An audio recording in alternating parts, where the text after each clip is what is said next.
is always asking me how I've lost the weight, how I've lost over 26 pounds in the last 30 days, how they always see me eating, they always see me drinking, and the fat has just blasted away.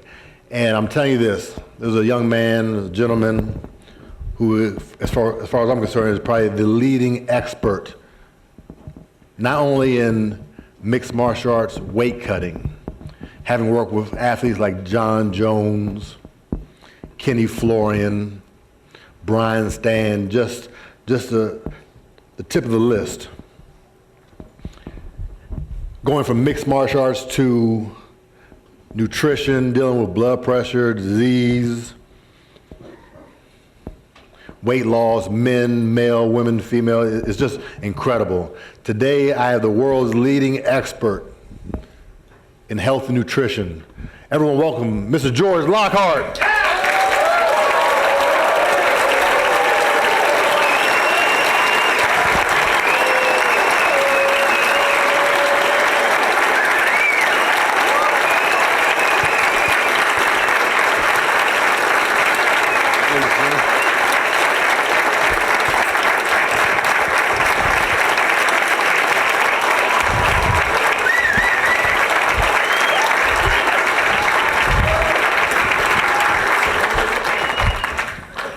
How you doing today, Mr. Lockhart? Doing all right, a little shocked, but doing okay. Well, like I said, a lot of people always ask me how I lost my weight, but it's not really about me. It's about, or mixed martial arts or martial arts, it's about weight loss in general, because there's a lot of different mysteries about how to lose weight. Can you just share with the audience, what did I go through? What do your clients go through? What do all the people around the world that you're helping change their lives go through when it comes to losing weight? Because a lot of people think that you have to starve yourself, you have to go on fad diets. Can you talk to us a little bit about that? Absolutely. It's funny when I hear you talking up here. A lot of the things that apply with marketing apply to nutrition. A lot of the time, I can have a perfect program and I can give it to an individual. But if they're not ready to make that choice, nothing changes, nothing at all. And I sit down with people and I tell them, hey, you got to make that choice. Once they make that choice, just like you said, you have to have that roadmap. And the difference is if somebody came to you and they're like, Master Lord, I want to make $1 million, you would have a couple of questions. Like, okay, well, probably what's your niche? I'm going to go as far as this production has went so far, because I'm learning and everything. But with people, you have to have a very specific goal. Most people, they're like, I want to lose weight. Great, you want to lose weight? Stop eating today, don't drink any water, weigh yourself tomorrow morning. You lost weight. People think that's funny, but it's funny how we keep pushing back the goal of weight loss. Like, I'll get to it someday.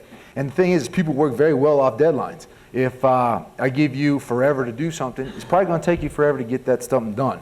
You put a deadline on it, say, I want to lose this amount of weight by this amount of time. It makes it very specific, and if you're on point, behind point, or ahead of schedule. If I know I'm supposed to lose 30 pounds in 30 days, and I'm on day 15, and I've only lost 10, I know, oh man, I better get my butt in gear. But if there was no specific goal or date, then you don't know if you're behind, and you never actually get there. Once we do have that specific goal and date, then actually starts the science, and that is giving your body what it needs when it needs it. Getting rid of all the fallacies and all the crap out there that is just a lot of people, they try and make a quick buck off of telling lies and telling people what they want to hear. There's science in every single diet out there nowadays. You got the Atkins diet, you got the Zone diet, you got the Paleo diet, you got all these diets, and they all have science behind them, but they have a marketability behind them that it only addresses one aspect of the science. With the Atkins diet, it's like, eat everything you want, just stay away from carbs. Super simple. People are like, okay, and they lose weight. There's science behind that. But each individual is built differently. Everybody's got different goals. If I tell an elite MMA athlete to stop eating carbohydrates, they're going to die. And trying to do the type of level of intensity that they're used to, their body's going to be burning macronutrients totally different than somebody that sits in an office all day. Basically, we give your body what it needs when it needs it. If I ask people, what do you think your primary source of fuel is? Everybody would probably say carbohydrates, grains. Why? Because the FDA says to eat 6 to 11 servings of that stuff a day. Thing is when you guys sit in an aerobic state, an aerobic meaning with oxygen, you guys are all sitting here not breathing heavily, hopefully, you're aerobic. So your body's burning primarily fat. Why is it that you're eating 6 to 11 servings of grains a day? The only time your body starts burning carbohydrates as a primary source of fuel is when you're anaerobic, meaning without oxygen, meaning when you're doing intense activities. How many Americans do an intense activity for a majority of the day? Very little. Now, because I'm sure I've got a limited amount of time, one thing I do want to go over is, since you now know, hey, fat is the primary source of fuel when your body's in an aerobic state, now we have to address the type of fat. A lot of people that I work with, is peanut butter good or bad? It's the wrong question. The timing of it is good or bad. The types of fats that you intake. You guys, everybody's so worried about the type of carbohydrates that you intake, and that's not your body's primary source of fuel. It's your fat. What type of fat? Now, if you look at any disease out there, like we're talking about diseases, we're talking about performance, inflammation has been accredited to 90% of diseases that are out there today. Coronary heart disease, even diabetes, tons of things that are out there based on inflammation. What causes inflammation? Well, one of the leading causes of inflammation is omega-6. Omega-6 found in peanut butter, almonds, fried chicken, French fries, everything. An average American eats about a 50-to-1 ratio to omega-6 to omega-3s. This is causing inflammation in your body. Now everybody's like, well, what about cholesterol? People found, thousands of studies have shown that high cholesterol, low inflammation, you have a better chance of living if somebody has got low cholesterol and high inflammation in the body. You have a greater chance of dying from stroke or heart attack with the higher levels of inflammation. There's a million different things that I can go over.